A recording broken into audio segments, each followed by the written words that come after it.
La magie fait partie de la vie des hommes depuis toujours. Le mystère des forces qui régissent notre univers est fascinant et terrifiant à la fois. C'est pour comprendre et surtout contrôler ces forces que certaines personnes ont recours à la magie. Tu te sens comme si tu peux changer l'avenir, tu peux changer le monde autour de toi en totalité. Il n'y a plus rien qui peut t'attaquer.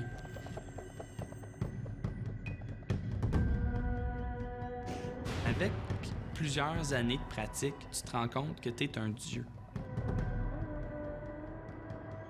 C'est rendu là, si je continuais, je survivais pas. Fasciné par la magie depuis son enfance, Yann Beauchamp n'a pu résister à l'appel de la magie noire. Il s'adonne de façon compulsive à différents rituels de magie noire qui l'entraîneront vers d'horribles conséquences.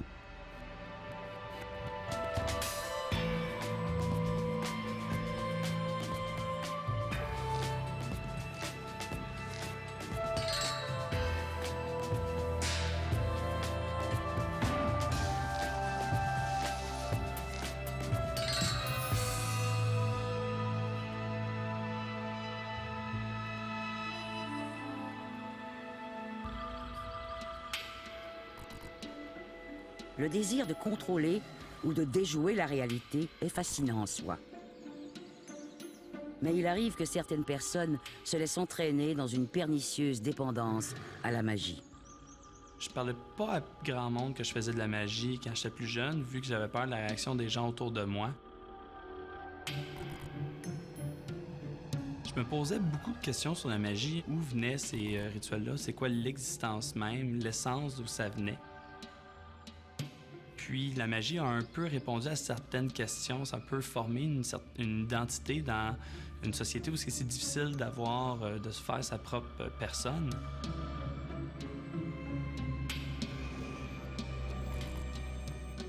La magie de nos jours est encore difficilement acceptée. Je pense que les gens, c'est encore très tabou. Et je pense que les gens craignent aussi de ce que les autres peuvent penser d'eux s'ils apprenaient. Si un patron apprenait, je pense qu'un de ses employés pratique la sorcellerie, je suis pas certaine qu'il le garderait encore très longtemps. Ekas, este bebeloi. Elexad pehe. Oro hiba aosotpi. La magie, c'est pas quelque chose qu'il faut nécessairement évaluer avec des yeux scientifiques, des yeux objectifs. Encore là, il faut pas évaluer ça non plus avec des yeux religieux ou avec un regard moraliste. La magie, c'est pas immoral, c'est quelque chose de amoral. C'est une façon de faire, c'est une façon d'être, c'est une façon d'interagir avec la vie, avec ce qu'on fait, avec ce qu'on vit surtout. Il existe plusieurs types de magie, mais la distinction la plus connue reste certainement celle qui existe entre magie noire et magie blanche. Faire la distinction entre magie noire et magie blanche, c'est lié à des préconceptions plus anciennes, à l'époque où est-ce que l'Église ou la religion, c'était très, très dominant, où est-ce qu'on essayait de distinguer le bien et le mal partout. Donc, c'est sûr et certain qu'ils vont faire des distinctions entre qu'est-ce qu'ils devraient faire et qu'est-ce qu'ils devraient pas faire, qu'est-ce qui est correct de faire, qu'est-ce qui est pas correct de faire. Donc, ils vont utiliser la distinction magie noire et magie blanche.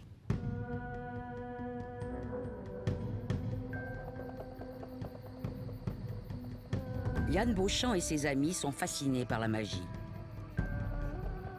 Ils se lancent dans une quête qui s'intensifie alors que ceux-ci découvrent une cabane abandonnée.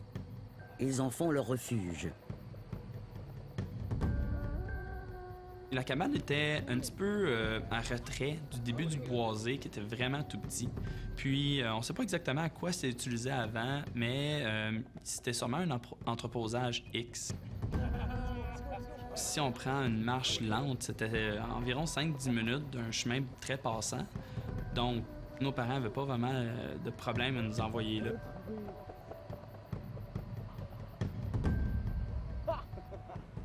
Une bande de jeunes qui essaient de monter une cabane dans le bois pour passer des fins de semaine une fois de temps en temps l'été. C'est bon, ça. C'est mieux que n'importe quoi d'autre. Donc, on va les laisser aller. C'est pour ça qu'on a été capable d'avoir un petit peu notre jardin secret.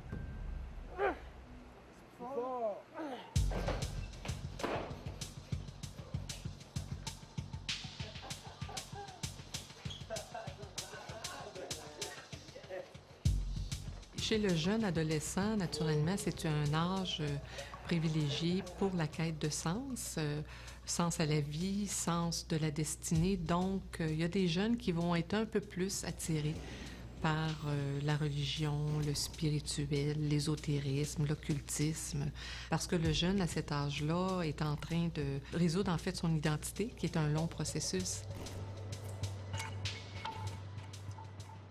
La première épreuve que s'impose le groupe de jeunes magiciens est un rituel de base qui consiste à faire bouger la flamme d'une chandelle par la simple force de la pensée.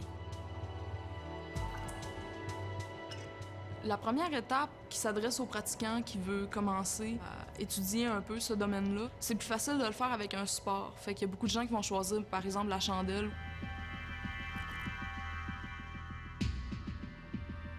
C'est une pratique très bénéfique parce qu'elle amène la personne à faire le lien entre intérieur-extérieur, à faire le lien aussi de l'impact des énergies. Par exemple, si je fixe une chandelle, je me nourris du feu que la chandelle dégage. Je me nourris de cette énergie-là qui vient me remplir. Et en échange, je peux apprendre à l'influencer. C'est là que commence vraiment le rapport entre le pratiquant et sa pratique spirituelle.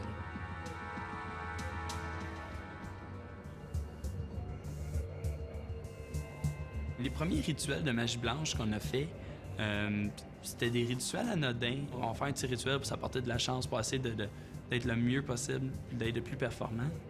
C'est des rituels pour, finalement, bénéfique. On se vise soi, puis on essaie de s'augmenter, puis se donner de la chance, puis essayer de nous donner un petit avantage, finalement. Bien, au début, quand on faisait nos rituels, surtout pour la chance, on était un peu tous sceptiques. On commençait dans le domaine. Puis, surtout quand on visait la chance dans quelque chose, la limite entre le rituel réussi et c'était une coïncidence, la limite est vraiment pas très grande. Donc après ça, on a décidé d'essayer de viser quelque chose qui avait un peu plus, finalement, une répercussion plus tangible que oui ou non, peut-être de la chance. C'est pour ça qu'on a commencé à viser des effets directs, que la répercussion serait claire, nette et précise, que ça pourrait être un « ah, peut-être ». Jason, lui, a toujours été un peu plus le rebelle du groupe, si on peut dire. Ça n'a jamais été celui qui allait vraiment, par exemple, qui était bon à l'école, il skippait les cours. Puis c'est arrivé une fois où c'était vraiment crucial pour lui d'avoir finalement une bonne note au sein de son examen. Puis on a décidé de faire un rituel pour essayer de l'aider, pour lui donner une meilleure note. J'ai l'impression que quand on va vers la magie, on pense que tout va être à nos pieds. Hein? Et ça donne beaucoup un sentiment de puissance, de pouvoir sur les êtres autour, peut-être même sur les objets. Alors, c'est un aspect qui est très attirant pour le jeune, parce qu'il est en période de vouloir être grand, hein, de vouloir devenir un adulte, puis en même temps, il peut constater de la déception chez ces adultes-là, il peut être déçu des modèles qu'il y a autour de lui. Mais en fait, parvenir à résoudre son identité, c'est d'accepter aussi ses limites. Sinon, on tombe dans la toute-puissance.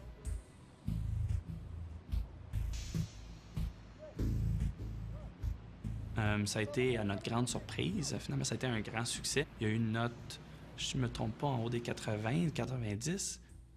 Pourtant, la moyenne de la classe était en dessous de 40 % parce qu'il n'y a personne qui avait compris l'examen.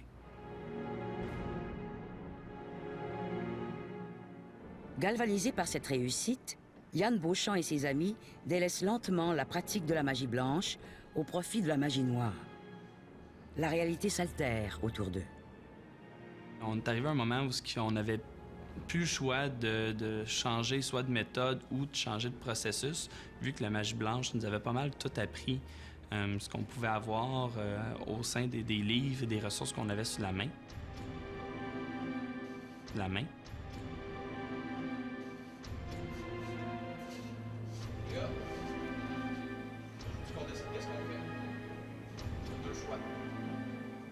On a eu la décision de s'en aller dans la magie noire après un grand caucus. On a discuté pendant des heures pour savoir si on allait se lancer dans un domaine qui est plus complexe, qui est méconnu. Deux sortes de pierres, une de chaque couleur.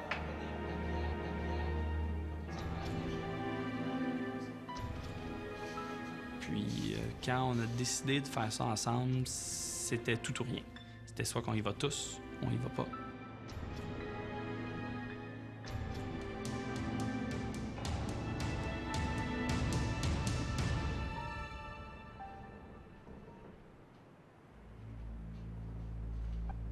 Ça a été presque un vote démocratique, si on peut dire. Puis c'est comme ça qu'on a décidé qu'on allait se lancer un peu plus dans la magie noire.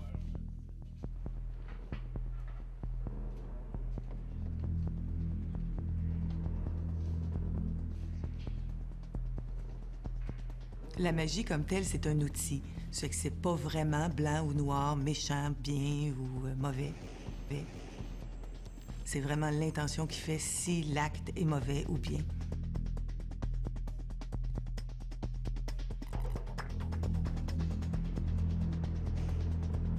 La question de faire de la magie noire est très intéressante parce que, évidemment, dans toute l'histoire de l'humanité où on s'est intéressé à la magie, on a campé ça à peu près en deux camps. La magie blanche, qui est vue comme positive, comme un apport positif au monde ou aux personnes qu'on côtoie. Mais évidemment, s'identifier comme quelqu'un qui fait de la magie noire, c'est d'emblée considéré comme quelque chose de négatif, comme quelque chose de pessimiste, comme une action négative envers le monde ou envers des individus qu'on connaît. Évidemment, là, s'identifier comme quelqu'un qui fait de la magie noire, c'est s'identifier comme quelqu'un qui trahit même ce que c'est que le sens d'être un être humain, d'être en relation avec les autres.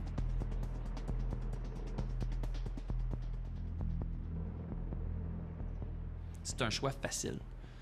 Pourquoi prendre le chemin compliqué quand tu as le chemin facile devant toi? Puis malheureusement, quand tu es jeune, c'est l'option qui sonne souvent la meilleure.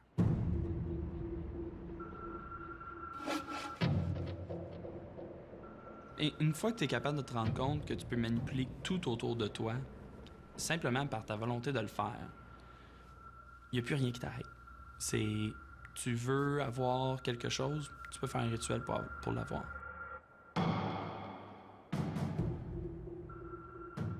Puis une fois que tu as la main sur cette connaissance-là, c'est qu'elle part pas. C'est permanent. Puis ce qu'il veut, il va l'avoir. Puis s'il réussit pas, rendu là, il va juste croire qu'il faut qu'il réessaye encore. Mais est-ce que de toute façon, la magie noire, c'est la solution, rendu là. Que le monde autour de toi décrépit à petit feu, si toi, tu deviens plus fort, plus important, t'as pas de problème dans la vie, toi, après. Les autres qui ont des problèmes, ils ont couru après. Mais toi, un vrai dieu, dans une petite cage, jusqu'à temps qu'il se rende compte que la cage, elle pète.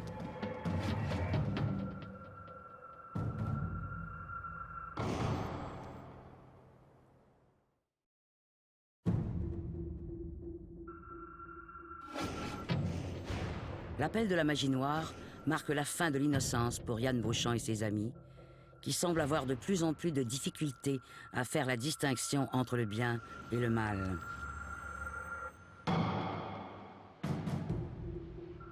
On est en contrôle du monde. C'est comme ça que tu te sens quand tu fais de la magie noire. Pas mal tout ce qu'on faisait était lié à la magie noire d'une manière ou d'une autre. Puis on voyait plus les limites, là. Pourquoi arrêter à un petit rituel étrange quand on sent qu'on pourrait aller jusqu'à finalement à l'infini? Il n'y a rien qui nous arrête. Absolument plus rien.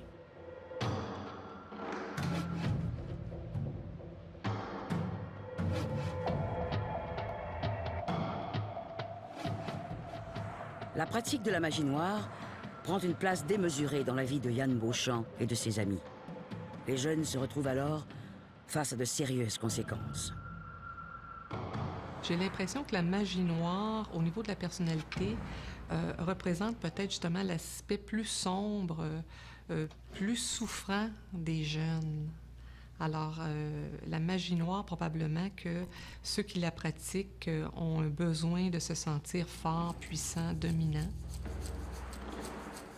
Habituellement, on va souvent dire en psychologie que lorsqu'on est dans la violence, c'est révélateur d'une souffrance, puis peut-être d'un sentiment beaucoup plus de petitesse, paradoxalement. Sébastien était vraiment parti sur une de ses idées folles, que dans le fond, il avait fait un rituel qui faisait en sorte qu'il ne pouvait pas être blessé. Juste, inconsciemment, ne peut pas être blessé. N'ayant aucune idée si son rituel avait réussi ou non, il a décidé que lui, l'autoroute, un boulevard, une rue, c'était plus grave. Il voyait l'automobile s'en venir, de toute façon, on ne peut pas me blesser.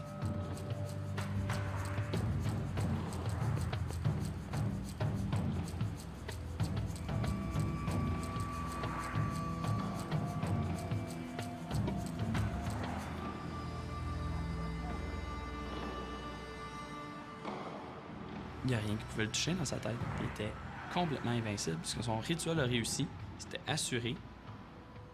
Mais à ce niveau-là, il n'y a personne qui est invincible pour vrai. Mais il était convaincu que lui ne peut pas mourir. Il y a des gens qui arrivent à explorer la magie noire sans problème personnel, je dirais, sans avoir de problème dans leur vie personnelle. Ces gens-là, ils ont en général une grande expérience, une grande pratique derrière eux. Ils vont pas tenter des expériences avec des esprits, je dirais, plus ou moins maléfiques, ou ils vont pas tenter des expériences d'influence à distance, par exemple, de manipulation psychologique. Ça, ces gens-là, soit qu'ils savent ce qu'ils font, puis qu'ils le font avec une certaine réserve, ou soit ils savent vraiment pas dans quoi ils s'embarquent. Ça peut avoir des conséquences effectivement dramatiques.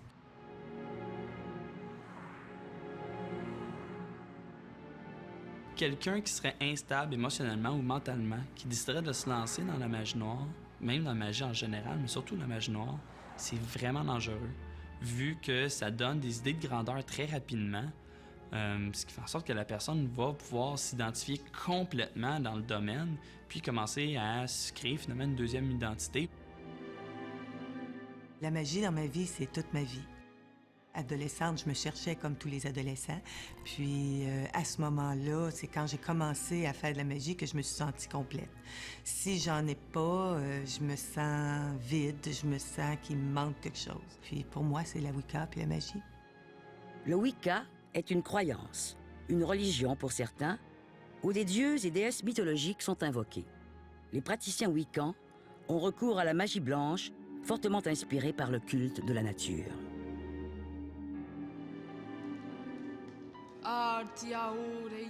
Alexandra Caron est une sorcière accomplie. Elle pratique ici, avec un collègue magicien, un rituel de transformation qui vise à donner un pouvoir de changement sur la vie du magicien. Enfant, je me sentais sur une autre planète un peu. Puis quand j'essayais d'aborder ce sujet-là avec les autres enfants, ça marchait pas. Je frappais comme un mur. J'essayais de comprendre pourquoi eux me comprenaient pas. Pourquoi eux vivaient pas ce que je vivais. Je voyais les auras, puis je me demandais pourquoi personne ne le voyait pas. Mais quand je me suis rendu compte que personne les voyait, je me suis demandé pourquoi moi je les voyais, puis pas les autres. Je me suis demandé aussi pourquoi moi je croyais en Dieu, puis pas les autres. C'est des questions que quand t'es enfant puis que tu te poses ces questions-là, ça fait quand même un drôle de sentiment de te sentir vraiment à part de tout le monde.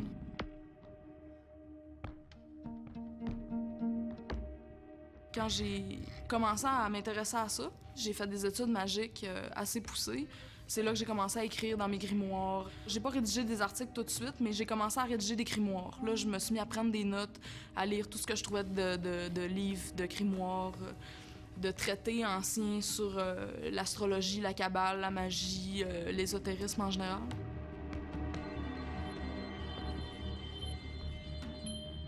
Je passais le plus clair de mon temps, soit dans ma chambre ou dans mon temple, à faire mes études, ma pratique. Le grimoire est souvent représenté comme un grand livre poussiéreux, mystérieux et occulte, un objet incontournable dans la panoplie du parfait magicien. Mais qu'en est-il réellement? Les gens sont souvent surpris par rapport au fait que les livres n'ont pas l'air vieux, sont pas poussiéreux, des espèces de tombes immenses avec des couvertures de cuir qui s'égrènent. Ils trouvent que les livres ont l'air modernes, que les livres ont l'air ordinaires. Ils le sont. Ce qui va faire la différence entre un grimoire ou un livre magique, ça va être beaucoup plus son contenu que son aspect extérieur. Ce qui va faire la différence entre le magicien et le lecteur de livres magiques, ça va être davantage la façon qu'on comprend, la façon qu'on va interpréter les livres magiques. Les sorciers et sorcières utilisent beaucoup des grimoires, utilisent toujours un grimoire. Le grimoire sert à insérer soit leur recette de filtre, leur recette de rituel ou raconter leur rituel. Pour certains, ça devient même un journal intime où ils racontent même leur quotidien, s'il leur est arrivé quelque chose de particulier. Mais principalement, ça leur sert à répertorier leurs filtres, leurs souhaits, leurs invocations ou leurs rituels. Certains magiciens pensent que des grimoires anciens, qui ont traversé les époques, peuvent affecter de façon négative la psyché de ceux qui les lisent et altérer leur jugement. Quand on est arrivé à notre cabane, il y avait un homme qui était là, qui venait de mettre une affiche sur notre cabane. À côté, il allait faire de l'expansion. Puis, pour ça, bien, ça fallait que la cabane s'en aille. On était déjà rendu dans notre phase de magie noire, donc on s'est dit que c'était impossible qu'on laisse ça aller.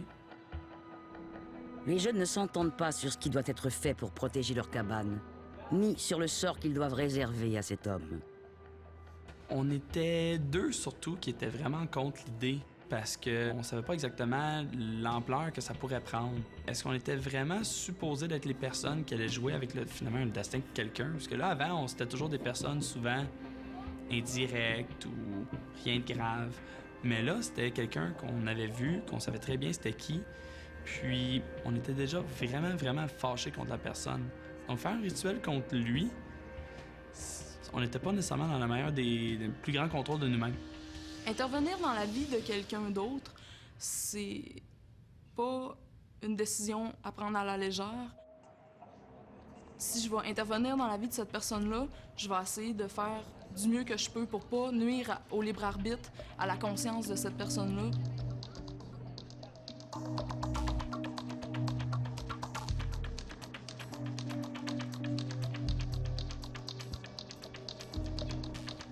On était deux qui refusaient de faire quoi que ce soit, qu'on pouvait passer à travers d'autres moyens. Mais le reste voulait absolument faire un rituel de magie noire pour qu'il ne revienne plus jamais.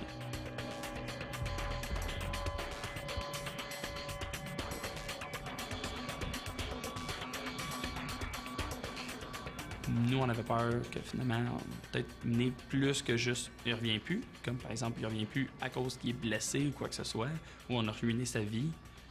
C'est pas nécessairement ce qu'on voulait. On voulait juste garder notre cabane. Pas nécessairement que lui soit blessé, juste garder notre cabane.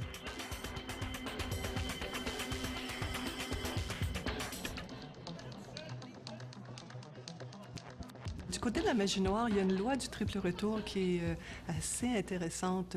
Ils disent que si on lance un mauvais sort à quelqu'un, ce mauvais sort-là risque de nous revenir par 3 fois. Donc, ça sera soit 3 fois plus fort ou on recevra 3 fois un sort négatif.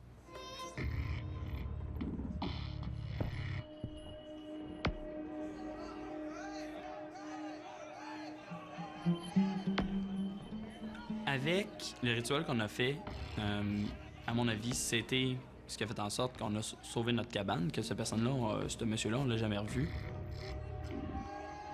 Le projet est complètement arrêté, ça n'a jamais grossi. Même jusqu'à ce jour, techniquement, le projet n'a jamais grandi. Ils ont agrandi dans une autre direction.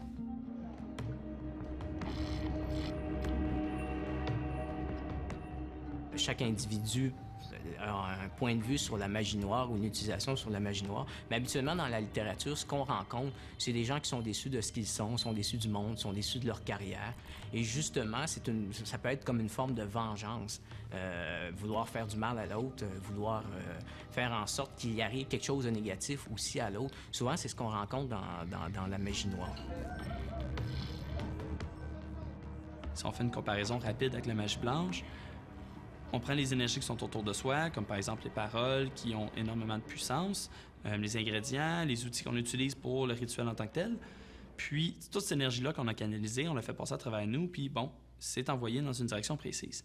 La magie noire, c'est le même processus. La différence, c'est que cette énergie-là n'est pas juste empruntée ou pris une partie, c'est complètement arraché de tout ce qui est autour. Et quand ça passe à travers soi pour finalement exécuter les rituels, ça nous enlève une partie de notre essence nous-mêmes. C'est pour ça qu'après un rituel de magie noire, t'es épuisé. Il est difficile de concevoir que des jeux d'adolescents puissent prendre une telle envergure. Jusqu'où cette quête de pouvoir magique mènera Yann Beauchamp et ses amis?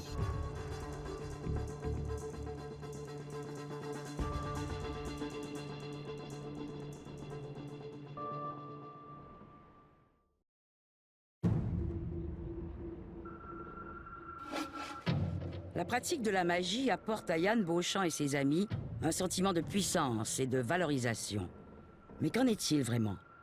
Ce sentiment n'est-il pas, au fond, qu'une illusion? Une chimère d'adolescent? Et tu te rends compte que dans le fond, tout autour de toi est juste négatif. Il n'y a rien de positif. Tu ne vois jamais le positif. Puis au niveau physique, de toute façon, ça t'aide pas. vu que tu te sens jamais nécessairement très bien, tu te sens toujours un peu malade, un peu fatigué, tu n'as jamais de force parce que les rituels demandent de l'énergie, ça fait en sorte que, d'une manière ou d'une autre, tu te sens pas nécessairement à ta forme. Ce qui est encore pire, c'est qu'éventuellement, quand tu te lances vraiment là-dedans, tu te rends compte qu'il y a des rituels pour te sentir mieux physiquement, donc tu commences à faire ces rituels-là pour te sentir mieux, ce qui commence à être vicieux. Je dirais que les adeptes de magie noire s'enferment dans une vision négative du monde. C'est un choix, hein? Il faut le voir parce qu'il y a différentes formes ou d'accessibilité de la magie. Et les adeptes qui choisissent ça, c'est des gens habituellement, parce qu'il ne faut pas catégoriser non plus, qui choisissent d'avoir un apport négatif au monde, qui s'enferment de cet apport-là, pour différentes raisons qui leur appartiennent, évidemment.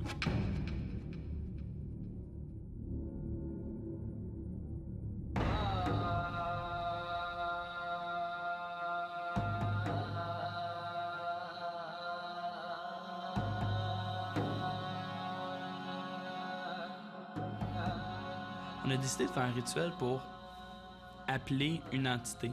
Bon, rendu là, à ce moment-là, on avait les livres qu'on avait sous la main, les connaissances qu'on avait sous la main. Puis on a décidé d'appeler quelque chose, voir s'il y aurait une entité, quoi que ce soit, de l'au-delà, si on peut dire, qui pourrait venir nous rejoindre et nous communiquer.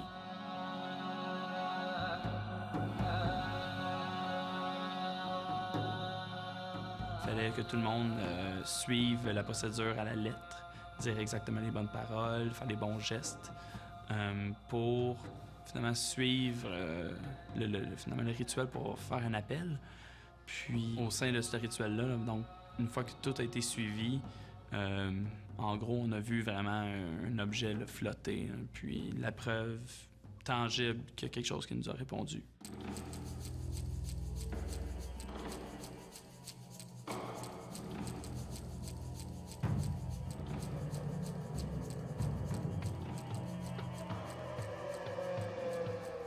Un objet qui se lève et qui bouge un peu, qui défie un peu la gravité, c'est impressionnant. C'est toujours un peu inquiétant quand on voit une première démonstration physique d'une entité extérieure. Tout le monde était aussi surpris que l'un que l'autre, donc on s'est rendu compte qu'il n'y avait pas de tour. C'était là, puis c'était vrai.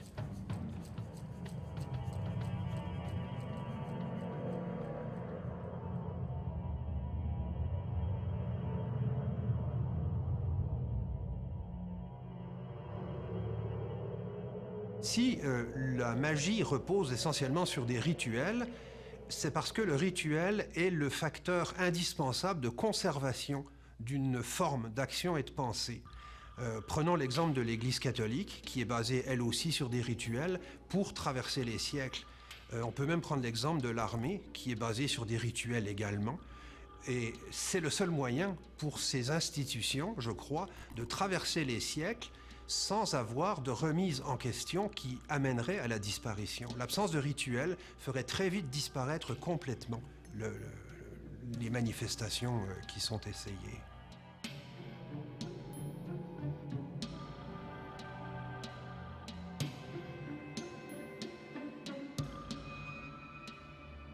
À 16 ans, Yann Beauchamp a l'impression d'être arrivé au terme de sa vie. Épuisé, usé, prisonnier d'une dépendance au rituel de magie, le jeune homme a l'impression que la magie noire a pris le contrôle de son existence et il ne sait pas comment s'en libérer. J'avais juste plus le choix. J'allais crever, éventuellement. C'était soit que j'allais m'achever moi-même ou quelque chose qui allait arriver, qui allait faire en sorte que j'allais perdre la vie. C'était assuré. Il n'y avait pas d'autre moyen de s'en sortir à mes yeux, rendu là. Puis, je me suis donné un ultimatum personnel. C'est faut que je m'en sorte ou je continue. Si je continue, j'accepte le fait que je vais sûrement pas voir 25 ans.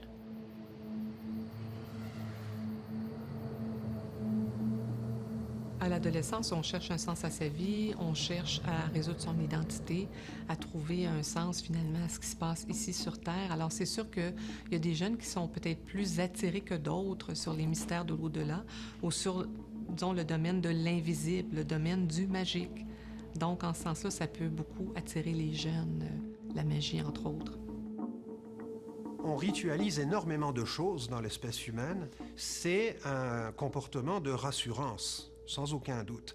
Le fait de ritualiser un certain nombre de choses nous amène à savoir d'avance ce qui doit être fait et donc à ne pas s'interroger sur la manière dont il faut le faire et des résultats éventuels.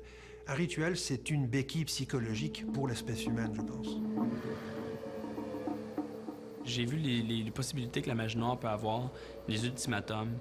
La magie noire peut pousser des gens à finalement se commettre un suicide, à essayer même de commettre des meurtres. Ça peut être vraiment, vraiment, vraiment nocif. Ça peut mener à la mort de quelqu'un. Je connais 3 personnes qui eux-mêmes se sont suicidées à cause de la magie noire. C'est vraiment pas juste une blague, là, de dire « Oh mon Dieu, ça peut mettre quelqu'un dépressif ». Il va pas juste être dépressif, ça va mener quelqu'un à s'achever.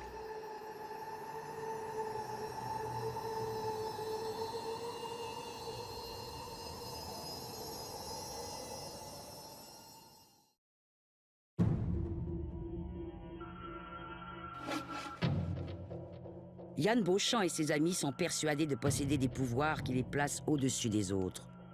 Ils usent et abusent des rituels de magie noire, les entraînant à chaque fois un peu plus loin dans la détresse.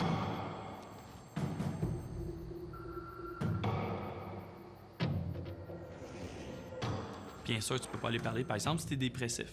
Tu peux pas aller parler à un psychologue. Du moins, tu peux pas être honnête. Parce que si tu vas le voir, tu dis oui, bonjour, je fais de la magie noire. J'ai décidé de faire en sorte que par exemple, dans mon cas, si j'irais voir un psychologue, une fille m'a brisé le cœur, j'y ai fait un rituel pour qu'elle ait la pire semaine de sa vie. Puis depuis ce temps-là, je me sens pas bien. Ça sera pas très long qu'on va être sur les pilules, puis on va pas se faire écouter. Donc, tu peux pas aller de ce côté-là. 3/4 de tes amis sont pas dans le domaine. Tu peux pas leur en parler non plus. Tes parents, ils vont vraiment tout faire pour t'arrêter. Donc, tout ce qui te reste après un bout, c'est le monde avec qui tu le fais. Puis eux, ils vont se dire, c'est pas grave, on va faire un rituel pour t'aider. Donc, tu descends. La descente aux enfers de Yann Beauchamp et de ses amis semble être la conséquence directe d'une dépendance et d'un recours systématique aux rituels de magie noire. J'avais atteint c'était le point de non-retour. Je sentais déjà, il y a quelques temps avant, que j'avais l'air de dériver, puis que ça n'avait pas l'air d'amener à nulle part, qu'on était juste en train de descendre, puis devenait de plus en plus sombre, dépressif, finalement écœuré de la vie en général. Puis je suis arrivé au moment où, c'est rendu là, si je continuais, je survivais pas. J'allais m'achever, puis j'allais finir ça là.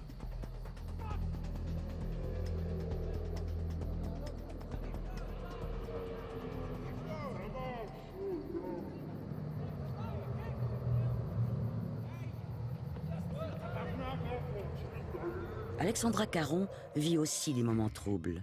Son choix de vivre par la magie la place le plus souvent à l'écart des autres. Il y avait un party de l'autre côté de la porte. J'étais dans ma chambre avec un ami. Il y a une personne qui m'aimait pas trop. Il a macéré un peu sa colère envers moi.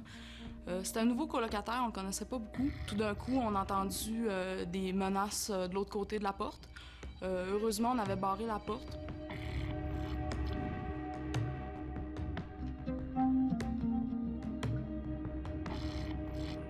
Il y a eu mon ami qui était sorcier, qui a fait un rituel pour ouvrir une porte, pour appeler un ange martial.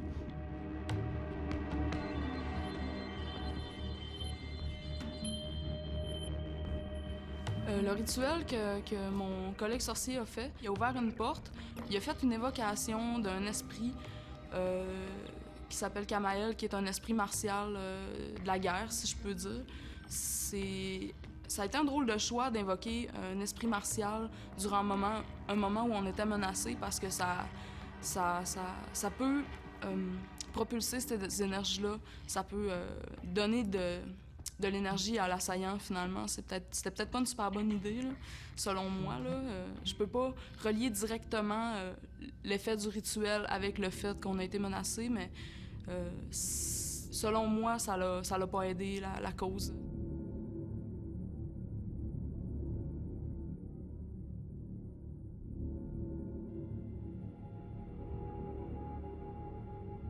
À ce moment-là, je le savais pas, mais quand il a ouvert cette porte-là, peut-être 5 minutes plus tard, la porte, il y a quelqu'un qui a essayé d'ouvrir la porte, mais de manière assez drastique. Nous, on s'est demandé qu'est-ce qu'on faisait sur le coup, fait qu'on a décidé de... avant de décider de sortir, on a essayé de protéger la porte avec un sort, finalement. Alexandra et son ami réussissent à fuir par la fenêtre. Et bien qu'ils se mettent à l'abri de la menace, ils ne pourront jamais savoir jusqu'à quel point le rituel de magie les a réellement protégés. Si quelqu'un essaie de m'attaquer magiquement, ça va dépendre si je suis bien dans ma peau ou non. Ça fait que tout revient à ça. Personne peut vraiment t'attaquer si tu veux pas.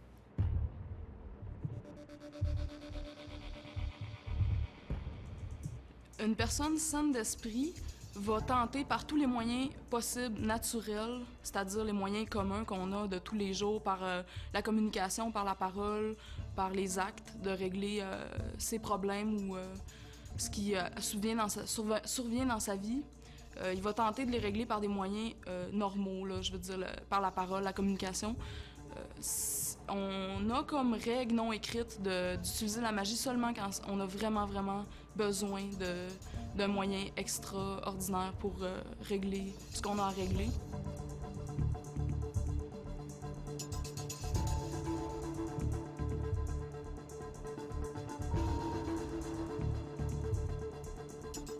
Sébastien, c'est arrivé qu'il était vraiment en amour avec une fille, puis bon, elle lui a brisé le cœur. Puis ça a été le rituel qui avait vraiment un des plus grandes réussites, malheureusement. Ce rituel-là demandait finalement que cette femme-là ne connaît jamais l'amour. Au début, on pensait que c'était pour finalement qu'elle n'ait pas vraiment de chum pendant un bout ou quoi que ce soit.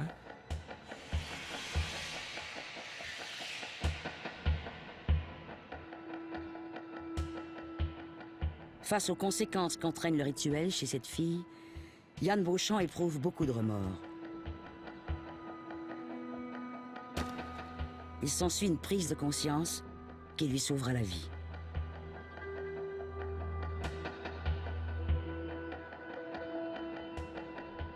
Sa famille a presque régné au complet. Quelque chose qu'elle adorait. Elle a toujours été une fille très famille. Puis tout ce qu'elle commençait vraiment à se lancer dedans, perd d'intérêt. L'amour n'était plus là, la passion n'était plus là. Tout ce qui avait rapport avec la passion ou l'amour autour de cette femme-là, pendant des années, c'était jamais là. Ça partait de ça.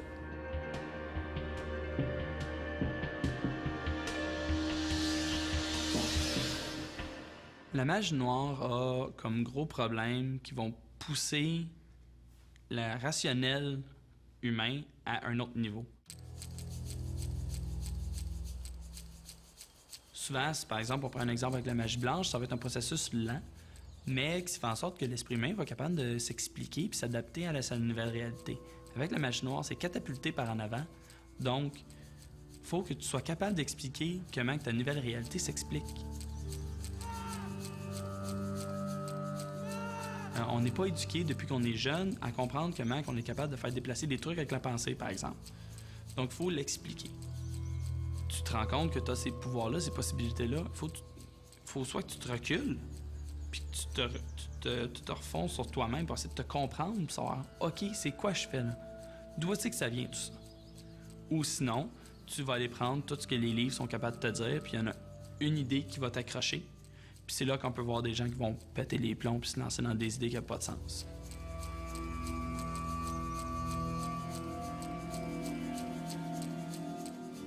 Cinq ans de magie noire ont mené Yann Beauchamp au fond d'un cul-de-sac, sans aucune issue, ni solution pour s'en sortir.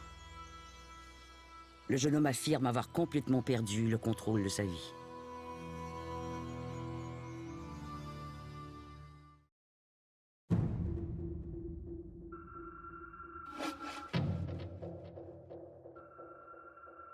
Sans aide et sans ressources, Yann Beauchamp se retrouve au fond d'un abîme de solitude et d'anxiété. Alors qu'il n'a que 16 ans, il décide de changer son rapport à la magie noire afin de reprendre le contrôle de sa vie. Si c'était pas de mes amis, de ma famille, Finalement, de tous les gens que j'avais autour de moi, là, quand j'ai décidé que je me sortais de la magie noire, j'aurais sûrement pas été capable de m'en sortir. J'ai été vraiment, vraiment chanceux d'avoir presque une équipe rendue là, qui m'ont sorti de mon trou. Éventuellement, il y a eu un déménagement qui m'a aidé.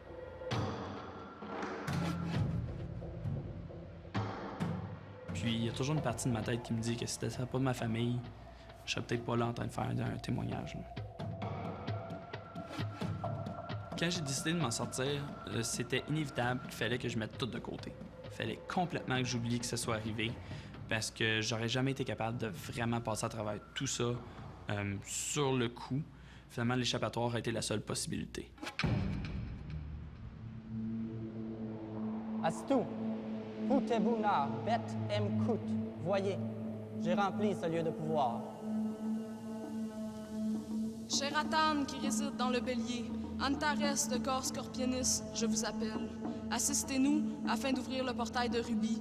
Maintenant, je brise ce sceau. Ce qui est bien important dans la magie, c'est de ne pas prendre pour acquis que ce qu'on fait, c'est vrai, que ce qu'on fait, c'est réel. Le vrai, le réel, ça, c'est le domaine de la science.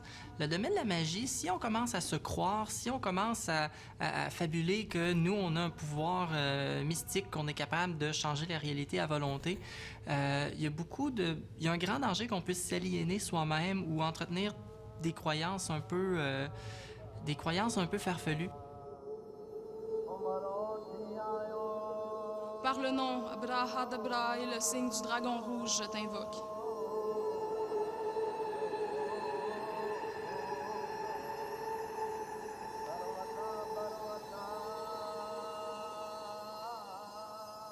Je me suis demandé pourquoi que la magie noire existait vraiment, pourquoi qu'un outil aussi puissant est vraiment dans les mains de monsieur et madame tout le monde qui décident de se lancer dans le domaine.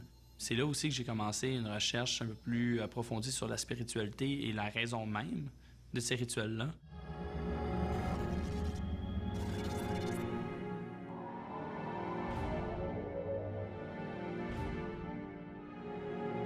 Quand je me demandais surtout comment que la magie existait, surtout la magie noire, puis après ça, quand j'ai décidé de faire un petit peu une quête spirituelle, j'ai rencontré beaucoup de personnes. Étant catholique de naissance, j'étais voir des prêtres, j'ai posé des questions. Puis je me suis rendu compte qu'il n'y avait peut-être pas nécessairement toute la réponse rendue là. Notre culture maintenant est marquée par cette idée qu'on peut puiser un peu partout pour se construire une religion, plutôt une spiritualité, moi je dirais une spiritualité. Et ça va de soi parce que toutes ces différentes traditions-là, ces différentes spiritualités-là nous sont accessibles et on peut les connaître. Donc, ce qui marque notre époque maintenant, c'est cette capacité-là d'un individu de faire un mélange d'un tout pour se retrouver ou se forger sa propre spiritualité. Quand les gens sont en souffrance, effectivement, ils ont une quête parce qu'ils veulent comprendre pourquoi ça leur arrive. Alors, des fois, on peut demeurer longtemps dans ce pourquoi-là. Comment je vais faire pour traverser l'épreuve? Comment je vais faire pour grandir dans cette épreuve-là qui m'arrive? Je pense que la solution est plus dans le comment s'y prendre que dans le pourquoi. Maintenant que j'ai du recul, puis je vois ce qui s'est passé, ça m'a pris du temps, mais maintenant, je crois que c'est nécessaire d'en parler aux gens le plus possible, de faire attention à ce qui peut être ce qui passe autour, puis comment que la magie noire fonctionne en fait. Je crois encore à la magie, je trouve que c'est un outil qui est très fort. J'ai vu que ça marche. C'est peut-être plus pour moi nécessairement, j'ai peut-être passé à autre chose, mais la magie, oui, j'y crois encore. Je pense que je vais le croire pour le restant de mes jours avec ce que j'ai vécu.